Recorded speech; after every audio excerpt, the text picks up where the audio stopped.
Hello, it's Scott Manley here, and we're going to look at Duskers again. This is a game that's been in development for a while, and, well, it's almost ready for release. I think it should be released in a couple of days' time, but the final release version is essentially sitting in my hands, or rather on my computer. Now, the game has changed a bit here and there. It's definitely been polished up. You get a lot of really interesting and atmospheric graphics glitches to deal with here and there. And, well, the starts are now completely... There's a lot of randomization in the starts. In the previous version, you pretty much were guaranteed to get an interface, you were guaranteed to get motion sensors, you were guaranteed to get all these useful things. I, in this playthrough, have so far acquired neither motion sensors nor an interface. I have, however, acquired a turret. Turrets are nice. Basically, it's a module that you stick on one of your drones and then you park it someplace, turn on the turrets, and when any bad guys come by, you can go and shoot them all. Since I originally covered the game, we've seen the addition of automated trade posts. You can go in here and, emergency state, martial law. Due to military and biological threats, all intra-system non-military travel will require check-in at sentry points. That's not good. But yeah, we still have working trade systems, so you can sell off some bits and pieces to make sure that you have extra scrap. I've got multiple toes here, obviously toes as in T-O-W, because I actually have 10 toes in my feet. Not 11, not 9, I have a regular set of 10 toes that I have. But in this game I have 2 toe modules.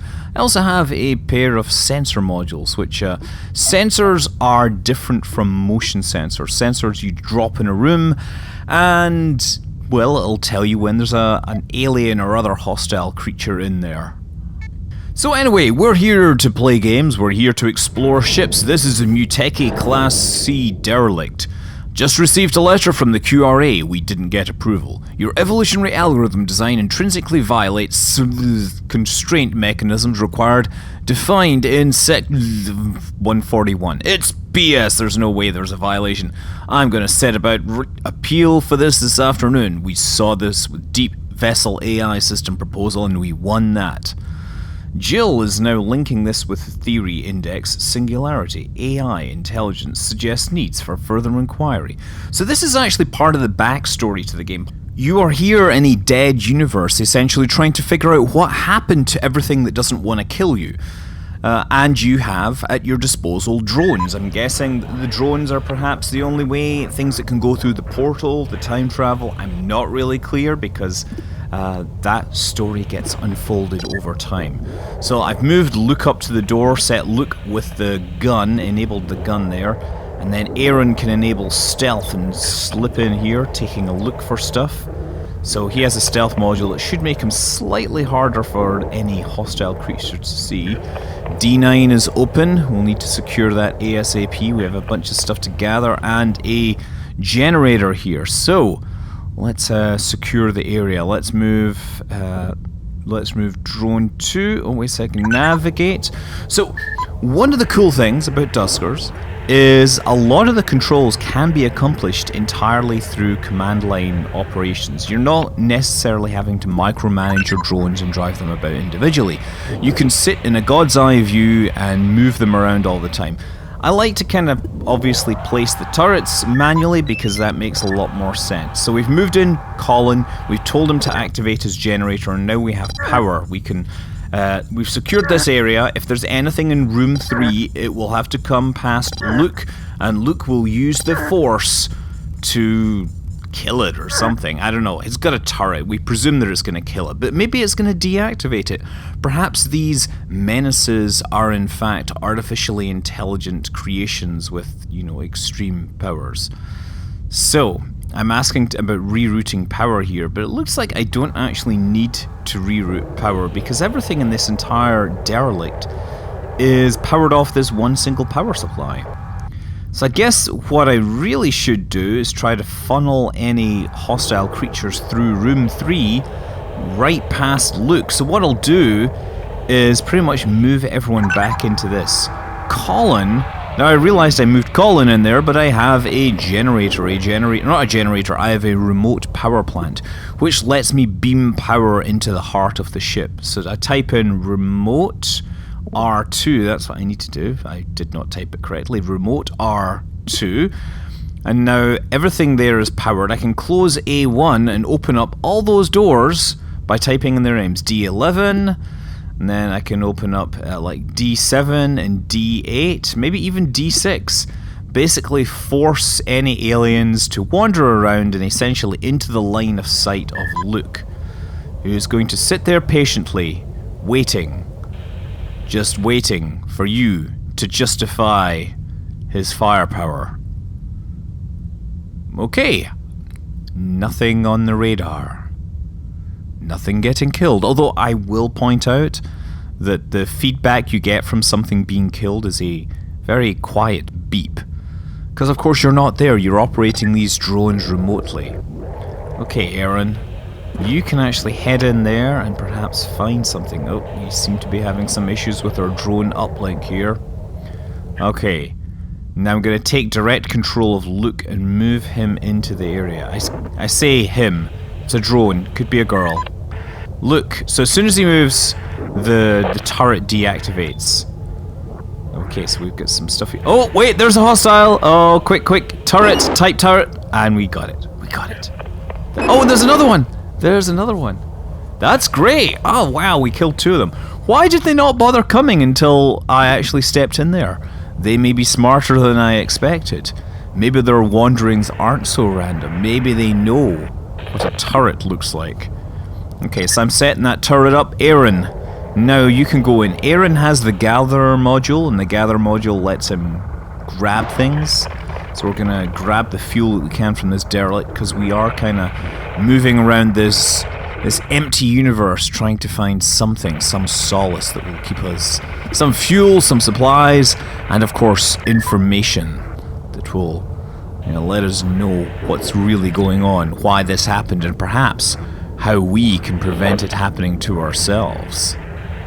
Okay, I'm gonna keep moving Luke through here. Hopefully by now everything has been secured. There's all these interfaces.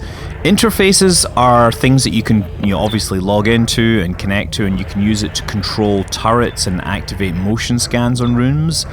That's very useful, but I don't have that, so I pretty much have to treat this thing as a more kind of strategic gun simulator thing. We're having to move through and make sure that we're covering all possible exits so that the hostiles can't come through. But if you get later into the game, hostiles can use those air vents there, and that can itself be a problem. Yeah, you see, no interface access because I don't have an interface module. I'm gonna have to find one somewhere, but we do have some stuff to gather here. This is scrap. Just tell Aaron to go and pick it up. That'll be great. And there is a module in this room which will be a potential upgrade to the ship. Now I can't pick that up, instead I have to tow it. So I need to bring through Hal. Hal is the one set up for pulling things around. So I tell navigate 3, no I didn't mean to do that. Okay, yeah, you can move. I really need to navigate number 4 through to this particular room. There it is there. What does it say? Info. It is a ship upgrade thing. So Hal moving into the room. Now he's there, I'll give him the tow command. Tow, so he'll go and grab that. And once he has it, I can tell everyone to go home. So just navigate 1, 2, 3, 4 to room 1. So I'm typing these in the bottom right. The text is probably really tiny, but that's probably because I'm playing at really high resolutions. Yeah, I should probably see if I can adjust that. Well, anyway, looking over at the objectives now, you see that on the left we have this singularity option, right? So basically we've discovered some clues that suggest an artificial intelligence orders of magnitude more intelligent than humans would pose a distinct existential risk. AIs capable of recursive self-improvement, progressively redesigning themselves and autonomously building better versions of themselves, would take advantage of the law of accelerating turns to not only surpass, but very quickly, far surpass human intelligence. Now, as I understand it, AI is not the only thing that could be blamed for the current state of the universe, and part of it is finding out all the clues and narrowing things down. In terms of level design and permadeath, this is very much a roguelike in many ways. If you're obviously, if a robot dies, you can tow it home, but it's very likely, it's entirely possible you can lose your entire team and then you're pretty much stuck. Okay, so I'm sending Aaron in, stealthily checking everything. And we should power up room 2 here using the remote power system.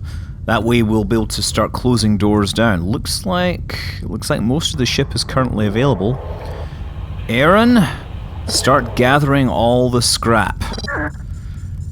Okay, so now the next thing I probably want to do is start moving Luke into the vessel, and then he will be able to find things.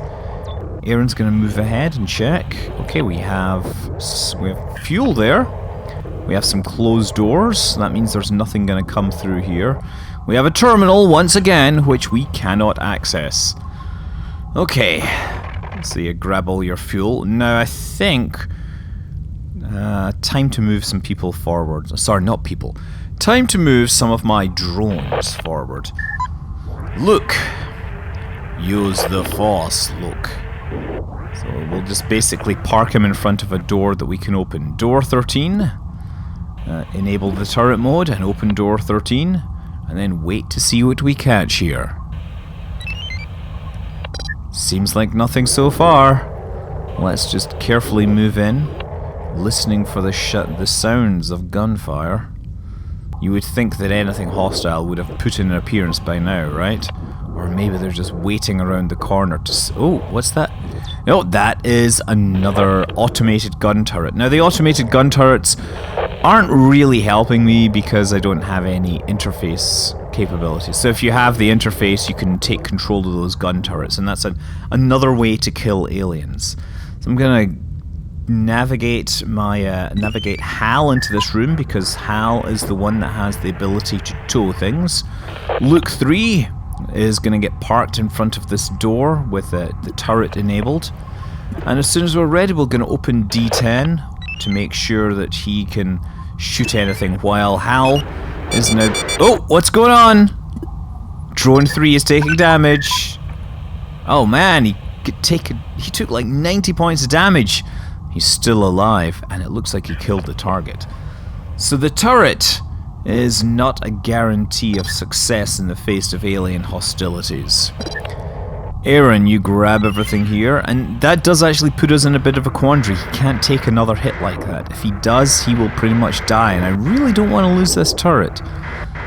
So we'll send Hal home, and maybe if there's anything else we'll try and kill it using some other more traditional mechanism.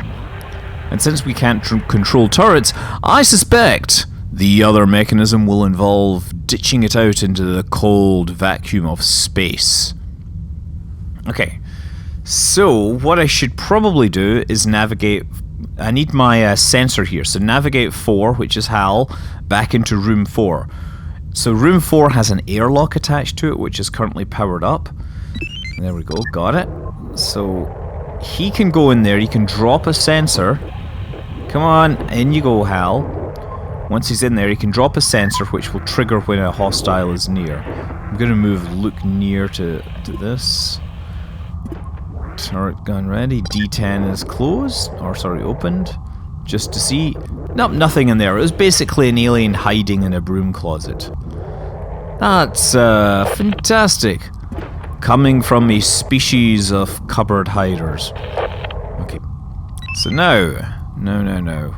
We need Hal needs to drop a sensor, and now Hal needs to get out of there. So that sensor only gives you information on the current room, obviously. But you can move the drone out of that room and then trigger the doors, and if something then walks in there, we shall open door A2. Now, opening D7 first to see if anything appears.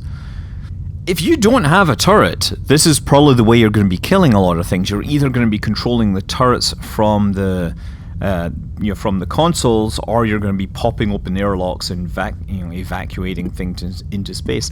I don't think there's anything here. How about door D8? What's behind door D8? Is it a goat? Oh, it is. There's something there. It's not a goat. I mean, it's something. Quick, open A. Oh, wrong one. A2. A2. Thank you. Close D8. Close A2. And I don't know if I killed that thing, but I guess I just have to take a risk. Not before I let Luke get in position, because if there's anything left alive that has survived the vacuum of space, I would really like to make sure it doesn't survive in the face of ballistic weapons fire. Nothing? That seems pretty good. Nothing, except that it's not letting me through. That's great. Maybe I could take him in some other way. So anyway, look, you can see Duskers really uses a very simplistic graphic style. It's obviously trying to look like old computer hardware with grainy monitors and bright phosphor burns. There's actually a degauss command which is built in. You can you can clean up your monitor a little with that. Degauss is something that would happen in the old days with cathode ray tubes, where you would basically pick up latent magnetic fields, which would mess up your positioning and your colors and things like that. Actually, it's a little more complicated than that. But regardless, I'm gonna get in here. We found another power supply, and I should actually reroute some power here. Okay. So yeah, Duskers is this fantastic little sci-fi game with tons of secrets. It is a roguelike. It does have this very lo-fi look, and the sound effects can be great. They can be very effective in times. Every now and then, sometimes you'll hear the derelict that you're exploring creak in a very ominous fashion. It's if you're late at night and that happens, that can really send a shiver down your spine. No, I think it's a great little game, and you should definitely check it out. It may not be your thing, which is fine, because we like all types here. I believe it will be $20 on Steam, and actually you can buy the early access right now, so it's just really a question of when the 1.0 comes out. I'm Scott Manley. Fly safe.